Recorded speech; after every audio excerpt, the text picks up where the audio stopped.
Hi everyone, Allie here, and as you can see today I am joining you from my lovely kitchen floor because it is one of the only places in my house that has lighting, a hard floor, and a little bit of extra space. So today's video is on deshanking your pointe shoes, or in my case, shank editing, I guess? Shank messing around with? I don't know. I was noticing that in my Grishko 2007s, since they are pre-arched or they have like a 3/4 shank construction, I was noticing that where this curve hits was just slightly above where my curve, my arch is, like right under my heel. So I needed this point of bending to be a little bit lower. And I needed to soften this up so that I could get onto my platforms easier and so that this sat nicely under my ankle so I could feel really supported. So I just experimented from watching videos on YouTube and seeing what other people did. I tried it out on this shoe and I think it worked out pretty well. I want to go ahead and show you what it looks like with the one shoe that I did and then the other that remained unaltered.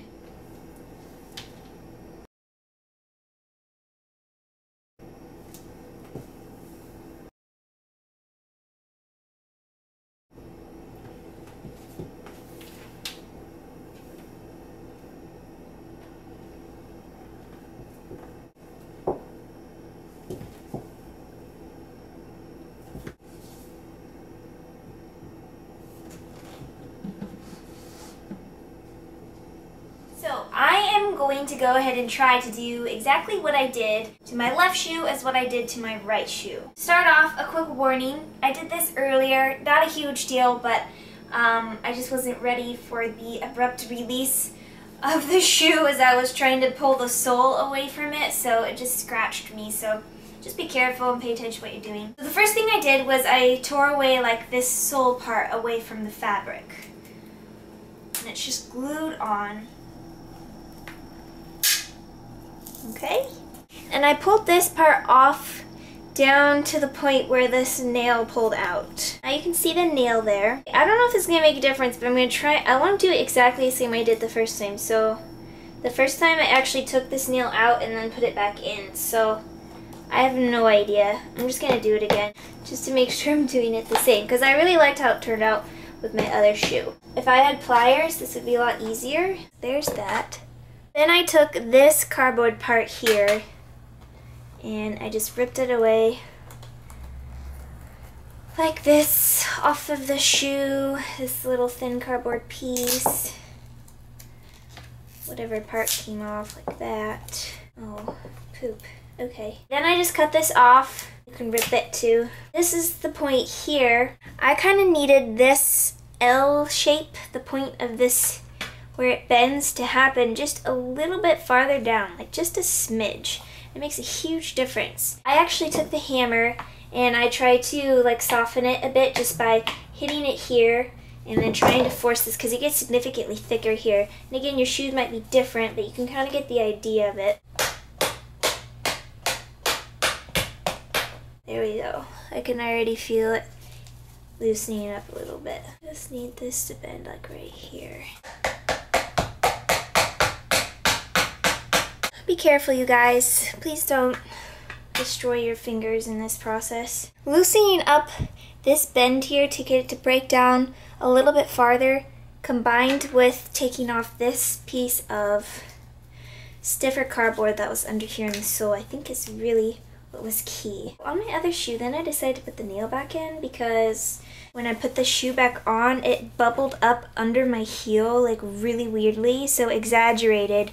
It ended up looking like that. I decided to put the nail back in to help hold the fabric to the shoe. So what I had to do in order to prevent the fabric on the back, this just soft leather part, from bubbling out under where I bent it additionally, I had to actually kind of re-glue the shoe back on. So see right here where the 5.5 is, there would be like this funny bubble that happened because of how I messed with the shoe, so I actually had to kind of glue this back on. I have Loctite super glue. You can probably use just any type of super glue. Just put it on this sort of remaining part here. And I pressed that up against the sole again so that I wouldn't have any bubbling fabric on the back. That is all I did to these Grishko 2007s with a medium shank. So let's test it out and see how it looks.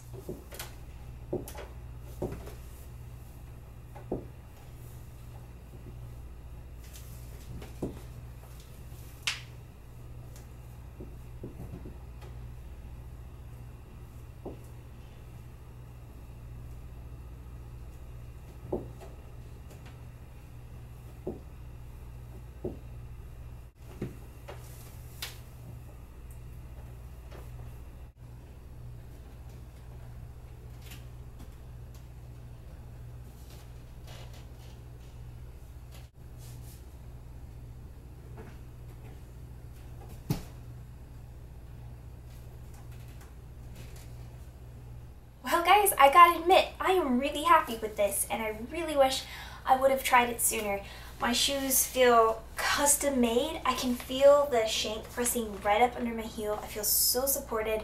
I feel really safe stepping out onto Pointe, especially when I've tried PKs and stuff on them. So if you're a beginner and you're just starting out on Pointe, I would say definitely wait on this. You really want to get a feel for the shoes and you want to make sure that you find the best fitting shoes first before you alter them in any way. So definitely wait a while if you're a beginner, but if you've been on Pointe for a while and you just want to try something new with your shoes, I definitely recommend this, especially if you found a shoe and you love the way it fits.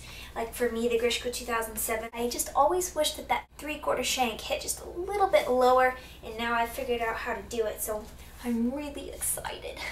I hope you guys find this helpful. I will see you all later, and in the meantime, check me out on Facebook at facebook.com/themissallykay. See you all again soon. Bye!